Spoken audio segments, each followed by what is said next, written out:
तो हाँ भाई टेंथ वालों, जिस चीज़ का तुम्हें इंतजार था कि भाई एक बार डेट शीट आ जाए उसके बाद पढ़ना शुरू करेंगे, तो डेट शीट तुम्हारी आ चुकी है। सबसे पहले तुम्हें चलो डेट शीट दिखाता हूँ, उसके बाद बताता हूँ कि भाई तुम्हें सब्जेक्ट वाइज कैसे क्या करना है। तो चलो सबसे पहले डेट शीट देखो। 17 फरवरी को है आपका मैथ्स का एग्ज़ाम, 21 फरवरी को इंग्लिश का एग्ज़ाम, 25 फरवरी को साइंस का एग्ज़ाम, 2 मार्च को है हिंदी का और 7 मार्च को है सोशल स्टडीज़ का। तो भाई डेट शीट तुमने देख ली। 17 फरवरी को है तुम्हारा पहला मैथ्स का एग्ज़ाम। तो भाई तुझे सबसे पहले करना क्या है कि 17 से तेरा अगर एग्ज़ाम चालू है, मेन एग्ज़ाम की बात कर रहा हूँ, बहुत जनों का माइनर सब्जेक्ट्स होगा पहले भी में भी हो सकता है, ठीक है, 17 से पहले भी। तो मेन जो तेरा काम करना है तुझे कि सबसे पहले तुझे जनवरी में ही तुझे पूरा सिलेबस कंप्लीट करना है। 31 जनवरी तक भाई किसी भी हाल में तुझे पूरा सिलेबस कंप्लीट करना है, उससे आगे नहीं लेके जाना है।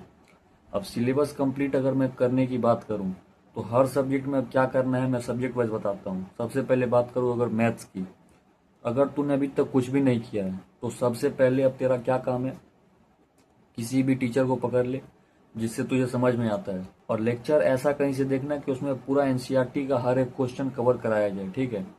अगर तेरा वहां से एनसीईआरटी हो गया, उसके बाद तुझे करना क्या है, एनसीईआरटी में जितना एग्जाम्पल्स है उसको पूरा करना है खुद से, ठीक है। हर एक एग्जाम्पल को पहले उसका जो सॉल्यूशन है उसको तू ढक ले, खुद से ट्राई कर, नहीं बन रहा है तो उसका आंसर देख और उसके बाद तू, ठीक है, उसको कर ले।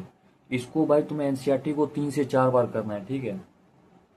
इसके बाद एनसीईआरटी एक बार तूने कर लिया, उसके बाद तुझे करना है एनसीईआरटी एग्जाम्पलर। बहुत सारे सवाल एनसीईआरटी एग्जाम्पलर के एकदम कॉपी पेस्ट हो जाते हैं बोर्ड्स के पेपर में, ठीक है। तो दूसरा मैंने क्या बताया, एनसीईआरटी एग्जाम्पलर करना है। तीसरा तुझे करना है लास्ट 10 ईयर्स के पीवाईक्यूज। भाई सबसे इंपॉर्टेंट यही है, लास्ट 10 साल के पीवाईक्यूज तुझे करना है, ठीक है। तो तुझे पता चल जाएगा कि आखिर किस टाइप का पेपर बोर्ड्स में आता है, ठीक है। तो बस ये 3 चीज अगर तू कर लेगा ना तो तेरा बोर्ड्स आराम से निकल जाएगा, ठीक है। बस अभी सिलेबस कंप्लीट करने की बात कर रहा हूँ, ठीक है। तो मैंने क्या बोला, मैथ्स में अगर तुझे करना है तो तुझे सबसे पहले एनसीईआरटी का लेक्चर पूरा देख लेना है, ठीक है। वहां से पूरा अपना एनसीईआरटी का कवर कर ले, एक्सरसाइज एग्जाम्पल्स खुद से करना है सॉल्व।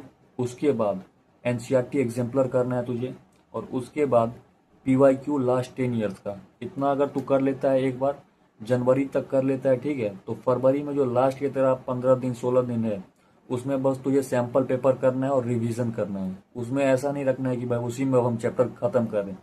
इसीलिए मैंने बोला कि चैप्टर तुझे 31 जनवरी तक ही खत्म कर लेना है, ठीक है।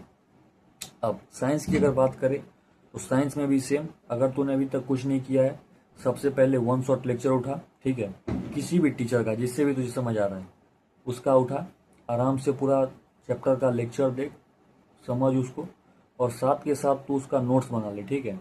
नोट्स बनाने से तेरा क्या होगा कि भाई तुझे बार बार जो, अगर तू मान ले कि भूल गया एक बार देखने के बाद, क्या होता है कि भाई चीज़ें हमें उतना याद रहता नहीं है। अभी तो तू देखेगा तो तुझे उस टाइम पे चीज़ याद है, लेकिन कुछ टाइम बाद तू उस चीज़ों को भूलने लगेगा। तो इसीलिए साथ के साथ नोट्स बनाना है, सो के लेक्चर नहीं देखना है, ठीक है। नोट्स बनाने से क्या होगा तेरा कि तू अगर बाद में रिवाइज करना चाहता है तो तू उसको नोट्स को रिवाइज करेगा, बार बार लेक्चर नहीं देखेगा, ठीक है। तो साथ के साथ नोट्स बना लिया, उसके बाद सेम चीज एनसीईआरटी का जो क्वेश्चन है हर एक क्वेश्चन को सॉल्व करना है।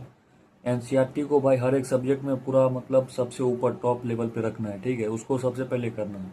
उसके बाद साइंस का भी एनसीईआरटी एग्जाम्पलर करना है, और तीसरी चीज पीवाईक्यूज लास्ट 10 ईयर्स के। और सीबीएसई ने इस साल अपना वो असर्शन रीजन और स्टेटमेंट वाले क्वेश्चंस और केस बेस्ड क्वेश्चन का अपना एक डॉक्यूमेंट डाला है वेबसाइट पे, उसको कर लेना भाई, क्योंकि बहुत सारे बच्चों को दिक्कत होती है असर्शन रीजन में, समझ ही नहीं आता कि भाई ये रीजन इसका है या नहीं है। तो वो जरूर से कर लेना साइंस में, ठीक है। क्या क्या मैंने बताया, एनसीईआरटी पूरा हर एक क्वेश्चन, दूसरा एनसीईआरटी एग्जाम्पलर, उसके बाद पीवाईक्यूज, और वो सीबीएसई का जो असाइनमेंट है वो कर लेना। और साइंस की बात कर रहा हूँ, एनसीईआरटी में जितना एक्टिविटी दिया हुआ है हर एक एक्टिविटी को पूरा अच्छे से करके जाना है। एक्टिविटी आता है और आएगा इस साल भी, ठीक है, तुझे मैं दिखा भी दूंगा पेपर के बाद, ठीक है। तो साइंस में इतना कर लेना है भाई, दिसंबर सॉरी तेरा जनवरी तक कर लेना तुझे इतना, क्योंकि फरवरी में बस सैंपल पेपर करेंगे हम और रिवाइज करेंगे बस। सोशल स्टडी में भी सेम, कुछ नहीं किया है अगर तो भाई एनसीईआरटी का कहीं से भी उठा ले, मतलब एनसीईआरटी रिलेटेड जो भी लेक्चर बना हुआ है वन शॉट, जैसे कि मान ले कि तू दिगराज सर का उठा ले तो पूरा वहां से कंप्लीट कर, ठीक है। उसके बाद क्या करना है, हर एक क्वेश्चन को एनसीईआरटी का कर लेना है आराम से। और जितना ज़्यादा क्वेश्चन तू और भी कहीं से लगा सकता है लगा उसको, ठीक है। अगर तेरे पास कोई सोर्स नहीं है तो मैं बोलूँगा कि भाई तू PYQs लास्ट 10 साल के उठा ले उस चैप्टर के और उसको बस सॉल्व कर सोशल स्टडी में, क्योंकि बार बार एक ही टॉपिक से चीज़ें रिवाइज मतलब कि रिपीट होती हैं, ठीक है।